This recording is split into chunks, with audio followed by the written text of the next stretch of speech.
নমস্কার বন্ধুরা, আমার সায়ন্তিস কিচেন চ্যানেলে আপনাদের সকলকে জানাই স্বাগত।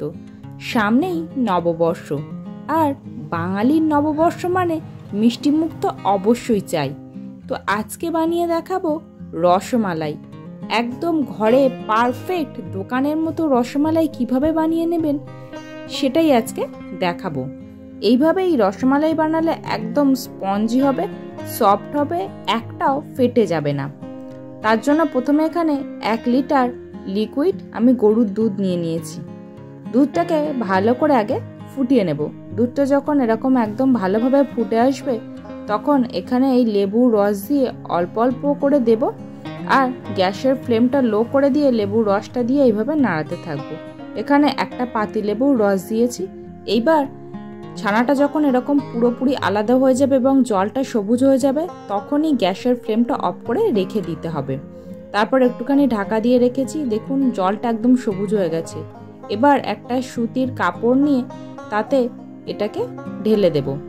দিয়ে একবার আমি জল দিয়ে ধুয়ে নিয়েছি, যেটা ক্যামেরায় দেখানো হয়নি। যেহেতু লেবু রস দিয়ে ছানা কেটেছি তাই ছানাতে একটু টক ভাব থাকবে, তাই একবার জল দিয়ে ধুয়ে তারপর এটাকে এবারে এইভাবেই টাঙিয়ে রেখে দেব যতক্ষণ না সম্পূর্ণ জলটা ঝরে যায়। তবে এটাকে চেপে কিন্তু জল বার করার চেষ্টা করবেন না, এইভাবে বেঁধে এক জায়গায় ঝুলিয়ে রাখবেন। তারপর দেখবেন এটা মোটামুটি 2 ঘন্টা পর সম্পূর্ণ জল বেরিয়ে ঝরে গেছে। এবার এর ভিতরে দিয়ে দিলাম 1 টিস্পুন ময়দা, দিয়ে ছানাটাকে আস্তে আস্তে ময়দার সাথে একসাথে মেখে নেব। ময়দাটা খুব ভালো বাইন্ডিংয়ের কাজ করে, সেই জন্যই আমি 1 টিস্পুন ময়দা দিয়েছি।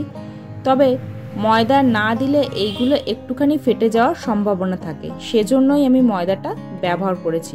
তবে ময়দার পরিমাণ খুব সামান্যই দিতে হবে।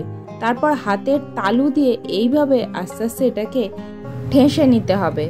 এই ছানা ঠেসে নেওয়াটা কিন্তু খুব জরুরি। ছানা যত সুন্দরভাবে ঠেসা হবে ততই কিন্তু রসমালাইয়ের যে রসগুলো সেগুলো ভালো হবে। যখন একদম স্মুথ ক্রিমের মতো হয়ে আসবে তখনই বুঝবেন এই ছানাটা ঠিকঠাকভাবে ঠেসে নেওয়া হয়ে গেছে।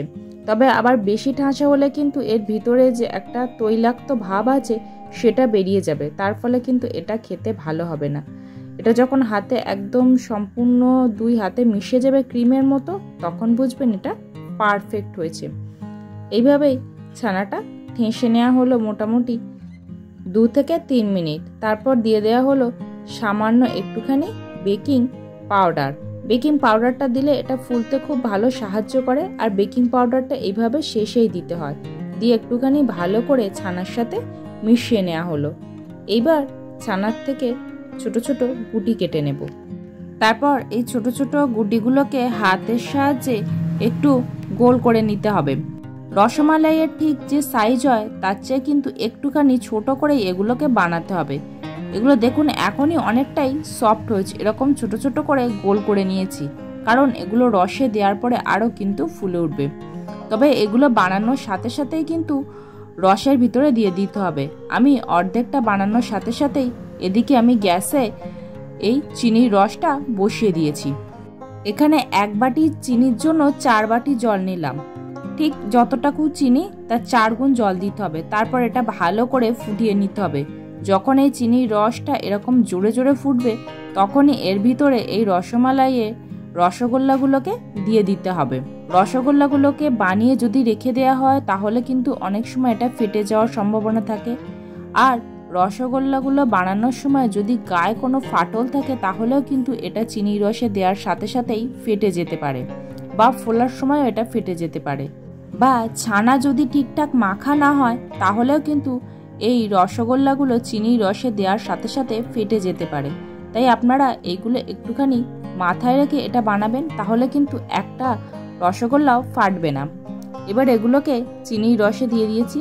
মোটামুটি 5 থেকে 7 মিনিট ভালো করে ফুটিয়ে নিয়েছি। এগুলো একদম উপরে উঠে গেছে। সাইজ দেখেও বুঝতে পারছেন এটা কিন্তু অনেকটাই ফুলে গেছে।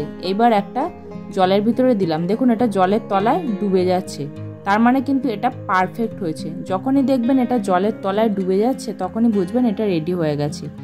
এবারে গ্যাসের ফ্লেম অফ করে এটাকে একটা সাইডে রেখে দেব। এবার একটা বাটিতে অল্প একটুখানি চিনি আর গুঁড়ো দুধ দিয়ে ভালো করে মিশিয়ে নিচ্ছি। মালাই বানানোর জন্য এই দুধটুকু রেডি করলাম। এইবার কড়াইয়ের ভিতরে এই দুধটা দিয়ে দিলাম। তাছাড়াও আরও কিছুটা লিকুইড দুধ ছিল, সেটা দিয়ে দিয়েছি। এই রসমালাইয়ের মালাইটা বানানোর জন্য এর ভিতরে গুঁড়ো দুধ দিলে কিন্তু টেস্টটা ভালো হয়।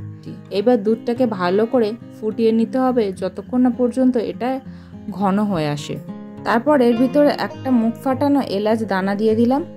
এলাচের দানাটা শুধু মুখটা ফাটিয়ে দিয়েছি, জাস্ট ফ্লেভারটুকু দুধের ভিতরে ঢুকবে। তার সাথে দিয়ে দিলাম কনডেন্স মিল্ক। এখানে 4 টেবিল স্পুনের মতন কনডেন্স মিল্ক আছে। কনডেন্স মিল্কটা আস্তে আস্তে দুধের ভিতরে দিয়ে ভালো করে মিশিয়ে দিলাম। কনডেন্স মিল্কটা যেহেতু মিষ্টি, আর একটুখানি মিষ্টি আমি দিয়ে দিয়েছি, 1 চামচের মতো চিনি দিয়েছি। যেহেতু অল্প কনডেন্স মিল্ক দিয়েছি তাই একটুখানি চিনি দিয়ে দিয়েছি।